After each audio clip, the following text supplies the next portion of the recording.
Hey, what's going on, everyone, and welcome back to another episode of Just My Opinion.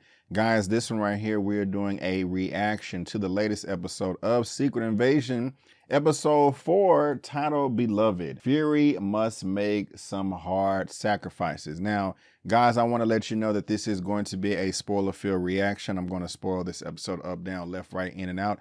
As if you've already seen it, you have been warned, and this is just a reaction. I'm not going to do any clever editing or anything like that, but I will let you know that later on this evening tonight at 6:05 p.m. CST, I will be going live with Lamont with Get a Life Games and Nagier with Big Gold Belt Media. We will be going live together later on today. Again, 6:05 p.m.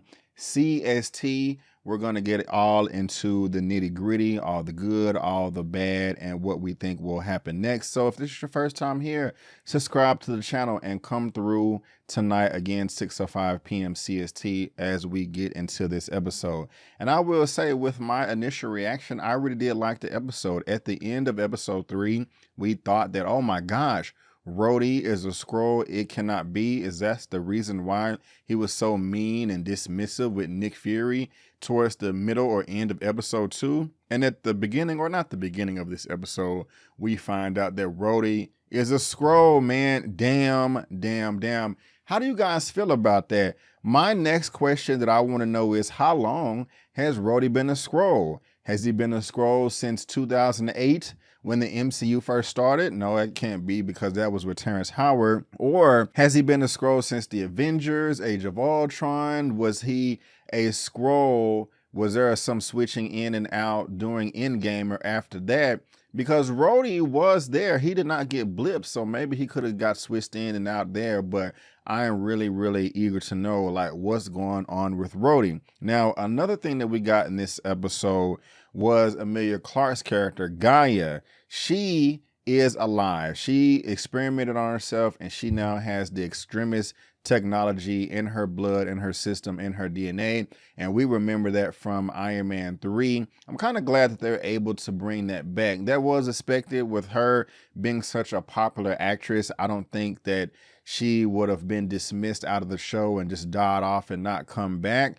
And so, I mean, in the way that they told the episode and shot it, you can possibly tell that she was going to come back anyway. But I like the fact that she was able to converse with her dad, Talos, and was just like, hey, I'm sorry. You know, I made these mistakes. And yeah, we got to figure out what's going on and, you know, what we're going to do with the home. I also like the fact that she called her dad delusional, because Talos is like, hey, when we save the planet, I'm going to go to the president and be like, hey, maybe we can get some amnesty and, you know, coexist on this planet together on Earth with the million of us. All we have to do is show them how good we are and how we can just save the day and we're worth it. I love the fact that she called him delusional. When I first saw this, and y'all let me know if you agree or disagree, please do.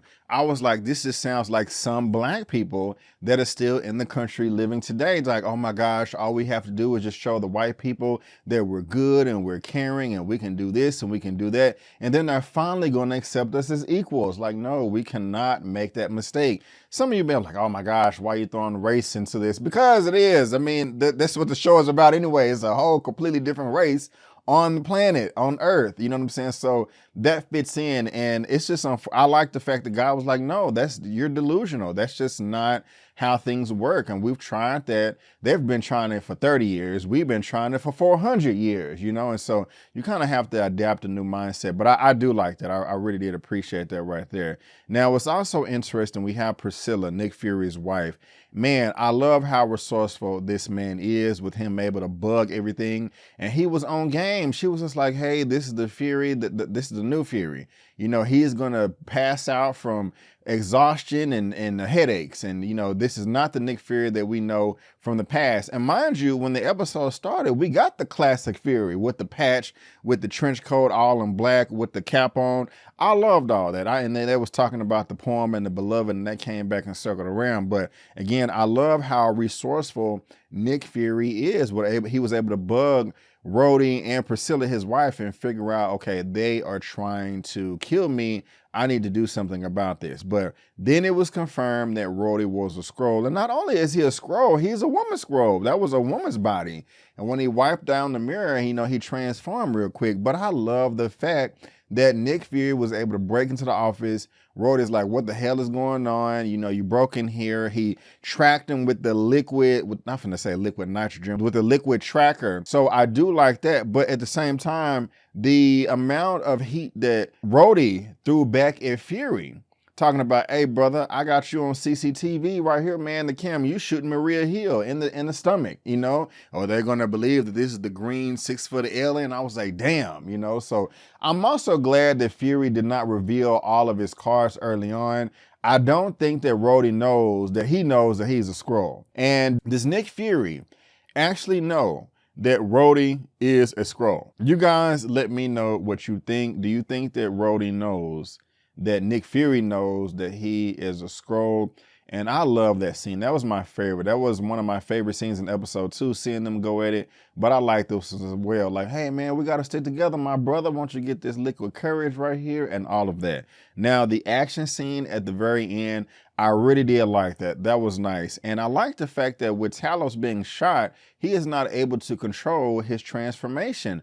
Also, I thought it was pretty good continuity in the battle. I was able to follow everything and make sure like, okay, hey, does this make sense where these people are shooting from these people, where they have gotten away, etc. And I also like the fact that there was some type of rocket launchers on top of the SUVs that was trying to protect the president. Maybe they have that in real life. I mean, why wouldn't they? America spends like hundreds of billions of dollars on defense. And so why wouldn't they have rocket launchers at the top of SUVs? I mean, we all know that at least the doors and the glass is bulletproof. And I like that. Even Talos, they're super strong, the Skrulls, and he was still unable to break through. But I also like the fact that one of the guards was like, oh my gosh, he's an alien. He's trying to get the president. Fear was like, you know, hey, no, he's with me. But through all the chaos, the smokes, the gunfire, explosions, and confusion, not Talos, but Gravik was able to transform into one of those agents, sneak over there and kill Talos. Or is he dead? Do you think Talos is dead or not, or he's alive? They tricked us with Gaia. Do you think they're going to trick us with Talos again? And do you think Maria Hill is going to come back as well? Or is she dead or is she alive? These are all questions that we want answered as soon as possible. And I cannot wait to episode 5 to get here to answer them all. But I really did enjoy this episode. I really did. I really did. Rhodey, I was going to say Rhodey's a hoe, but he's not a hoe. Rhodey is locked up somewhere in some type of coma.